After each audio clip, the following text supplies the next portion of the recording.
കേരളത്തിലെ communist party ചരിത്രത്തിൽ പലതവണ പ്രതിസന്ധികളെ നേരിട്ടിട്ടുണ്ട്. പ്രത്യയശാസ്ത്രപരമായ ഭിന്നതകളും പിളർപ്പുകളും വലതുപക്ഷ വ്യതിയാനങ്ങളും എല്ലാം പാർട്ടി അതിജീവിച്ചിട്ടുള്ളത് താഴെത്തട്ടിലുള്ള അണികളുടെ കഠിനാധ്വാനവും ജനങ്ങളുമായുള്ള ആത്മബന്ധവും കൊണ്ടാണ്. എന്നാൽ സമകാലീന കേരള രാഷ്ട്രീയത്തിൽ CPIM നേരിടുന്ന പ്രതിസന്ധി മുൻകാലങ്ങളിൽ നിന്നും തികച്ചും വ്യത്യസ്തമാണ്. കേവലം ഒരു തിരഞ്ഞെടുപ്പ് പരാജയത്തിനപ്പുറം പാർട്ടിയുടെ ആന്തരിക ജനാധിപത്യത്തിന്റെ തകർച്ചയും ജനങ്ങളിൽ നിന്നുള്ള ദൂരവും അണികൾക്കിടയിലുള്ള കടുത്ത നിരാശയുമാണെന്ന് കേരള ഘടകത്തെ വേട്ടയാടുന്നത്. തുടർച്ചയായി ഭരണത്തിന്റെ പശ്ചാത്തലത്തിൽ പാർട്ടിയിലേക്ക് കടന്നുകൂടിയ ജീർണതകളും അഹന്തതയും തിരുത്താൻ നേതൃത്വം തയ്യാറാകുന്നില്ലെന്നുള്ള തിരിച്ചറിവാണ് താഴെത്തട്ടിൽ നിന്നും കനത്ത രോക്ഷമായി അണപൊട്ടി ഒഴുകുന്നത്. പാർട്ടി ഇന്നത്തെ ഈ അവസ്ഥയിൽ എത്തിച്ച മുഖ്യമന്ത്രി പിണറായി വിജയനും സംസ്ഥാന സെക്രട്ടറി MV ഗോവിന്ദനും ഇനിയെങ്കിലും സ്വയം ഒഴിഞ്ഞുമാറി പാർട്ടിയെ രക്ഷിക്കാൻ തയ്യാറാകുമോ എന്ന ചോദ്യം ഇന്ന് സാധാരണക്കാരായ സഖാക്കൾ പോലും പരസ്യമായി ചോദിച്ചു തുടങ്ങിയിരിക്കുന്നു. തിരഞ്ഞെടുപ്പ് പരാജയത്തിന്റെ പശ്ചാത്തലത്തിൽ സംസ്ഥാനത്തെ വിവിധ ജില്ലാ കമ്മിറ്റി യോഗങ്ങളിൽ ഉയർന്നുവന്ന വിമർശനങ്ങൾ പാർട്ടിയുടെ പരമോന്നത നേതൃത്വത്തിന്റെ നെഞ്ചെടുപ്പ് കൂട്ടുന്നതാണ്. മുൻകാലങ്ങളിൽ സംസ്ഥാന നേതൃത്വം പറയുന്നതിനെ കൈയടിച്ച് പാസാക്കിയിരുന്ന ജില്ലാ കമ്മിറ്റികൾ ഇന്ന് സംസ്ഥാന സമിതിയുടെയും പിണറായിയുടെയും ശൈലിക്കെതിരെ കടുത്ത വിചാരണയാണ് നടത്തുന്നത്. തോൽവിയുടെ യഥാർത്ഥ കാരണങ്ങൾ അന്വേഷിക്കുന്നതിന് പകരം അതിന്റെ ഉത്തരവാദിത്തം ബൂത്ത് തലത്തിലോ ലോക്കൽ തലത്തിലോ ഉള്ള താഴെത്തട്ടിലുള്ള പ്രവർത്തകരുടെ തലയിലേക്ക് കെട്ടിവെച്ച് രക്ഷപ്പെടാനാണ് സംസ്ഥാന നേതൃത്വം പണ്ട് മുതലേ ശ്രമിക്കാറുള്ളത്. എന്നാൽ ഇത്തവണ അണികൾ ആ തന്ത്രത്തിന് വഴങ്ങാൻ തയ്യാറല്ല. ഭരണവിരുദ്ധ വികാരവും നേതൃത്വത്തിന്റെ ധാർഷ്ട്യവുമാണ് ജനങ്ങളെ പാർട്ടിയിൽ നിന്നും അകറ്റിയതെന്ന് അണികൾക്ക് വ്യക്തമായി തന്നെ അറിയാം. സംസ്ഥാന സെക്രട്ടറി MV ഗോവിന്ദന്റെയും സ്വന്തം തട്ടകവും പാർട്ടിയുടെ ഏറ്റവും ശക്തമായ കോട്ടയുമായ കണ്ണൂരിൽ പോലും നേതൃത്വത്തിനെതിരെ കടുത്ത വിമർശനമാണ് ഉയർന്നത്. MV ഗോവിന്ദന്റെ വീടിരിക്കുന്ന പ്രദേശങ്ങളിൽ നിന്ന് പോലും പാർട്ടി ശൈലിക്കെതിരെയും സെക്രട്ടറി എന്ന നിലയിലുള്ള അദ്ദേഹത്തിന്റെ പരാജയത്തിനെതിരെയും ചോദ്യങ്ങൾ ഉയർന്നു എന്നത് പ്രതിസന്ധിയുടെ ആഴം വ്യക്തമാക്കുന്നു. ജനങ്ങളുടെ പ്രശ്നങ്ങൾ മനസ്സിലാക്കുന്നതിൽ പാർട്ടി അമ്പെ പരാജയപ്പെട്ടുവെന്ന വികാരമാണ് കണ്ണൂർ അടക്കമുള്ള മലബാർ മേഖലകളിൽ പുകയുന്നത്.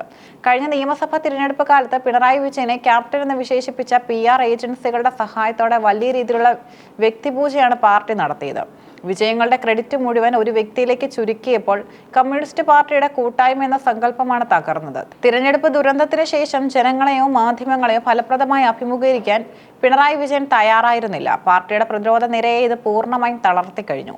വലതുപക്ഷ മാധ്യമങ്ങളുടെയും പ്രതിപക്ഷത്തിന്റെയും ചോദ്യങ്ങൾക്ക് മുന്നിൽ സാധാരണക്കാരായ അണികൾക്ക് മറുപടിയില്ലാത്ത അവസ്ഥയായി. പിണറായിയുടെ ഈ ദുരൂഹമായ നിശബ്ദതയും മാധ്യമങ്ങളോടുള്ള വിമുഖതയും അണികളെ രാഷ്ട്രീയമായി കൂടുതൽ ദുർബലമാക്കുകയേ ചെയ്തുള്ളൂ എന്ന് ജില്ലാ നേതാക്കൾ തുറന്നടിക്കുന്നു.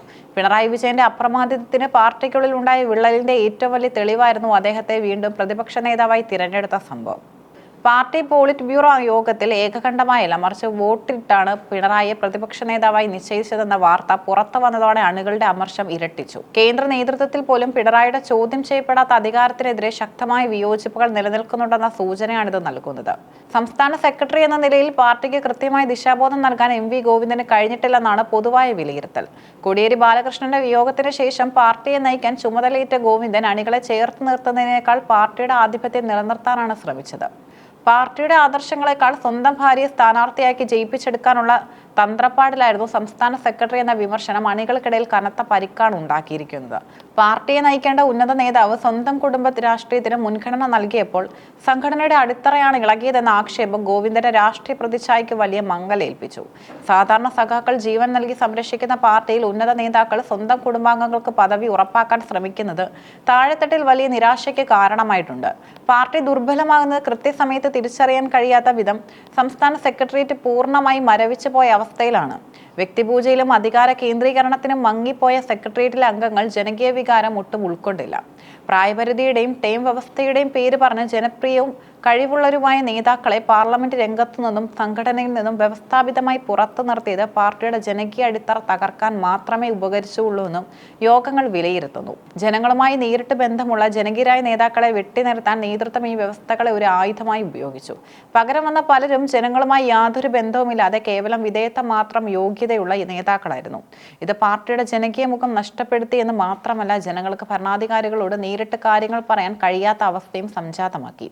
രണ്ടാം പിണറായി സർക്കാരിന്റെ കാലത്ത് പാർട്ടിയും ഭരണകൂടവും ജനങ്ങളിൽ നിന്നും എത്രത്തോളം അകന്നു എന്നതിന്റെ തെളിവാണ് നേതാക്കളുടെ പദപ്രയോഗങ്ങൾ. ഭരണ തുടർച്ചയുടെ അഹങ്കാരത്തിൽ നേതാക്കൾ നടത്തിയ പല പത്രസമ്മേളനങ്ങളും പ്രസ്താവനകളും ജനങ്ങളെ CPIMൽ നിന്നും വലിയ തോതിൽ അകറ്റി. CPIM എക്കാലത്തും അഭിമാനത്തോടെ ഉയർത്തിപ്പിടിച്ചിരുന്ന ഒന്നാണ് അതിന്റെ കറപുരളാത്ത മതേതര നിലപാടുകൾ. എന്നാൽ അടുത്ത കാലത്തായി വോട്ട് ബാങ്ക് ലക്ഷ്യമിട്ട് SDPI പോലുള്ള വർഗീയ സംഘടനകളെ പോലും പരോക്ഷമായി ചേർത്ത് നിർത്താൻ പാർട്ടി നേതൃത്വം കാണിച്ച വ്യതിയാനങ്ങൾ പരമ്പരാഗത ഇടതുപക്ഷ അനുഭാവികൾക്ക് ഉൾക്കൊള്ളാൻ കഴിയുന്നതിലും അപ്പുറമായിരുന്നു. പാർട്ടിയുടെ മതേതര നിലപാടുകളിൽ വന്ന ഇത്തരം വിട്ടുവീഴ്ചകൾ ഇടതുപക്ഷത്തിന്റെ പരമ്പരാഗത അടിത്തറയിൽ വലിയ വിള്ളലുണ്ടാക്കി. ന്യൂനപക്ഷ പ്രീണനത്തിലൂടെ വോട്ട് തട്ടാമെന്ന തന്ത്രം പാർട്ടിയുടെ അടിസ്ഥാന വോട്ടുകളായ ഭൂരിപക്ഷ സമുദായങ്ങളിലെ സാധാരണക്കാരെ പാർട്ടിക്കെതിരെ ഒരിക്കൽ കൂടി തിരിക്കാൻ കാരണമായി.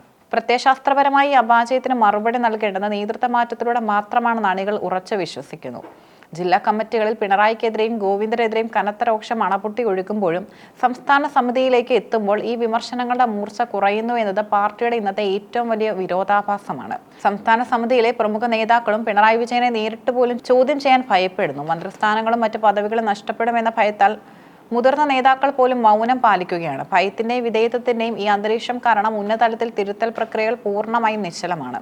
താഴെത്തട്ടിൽ നിന്നും എന്ത് റിപ്പോർട്ട് പോയാലും അതിനെല്ലാം തങ്ങളുടെ അധികാര സ്വാധീനം ഉപയോഗിച്ച് അട്ടിമറിക്കാൻ സംസ്ഥാന നേതൃത്വത്തിന് കഴിയുന്നു.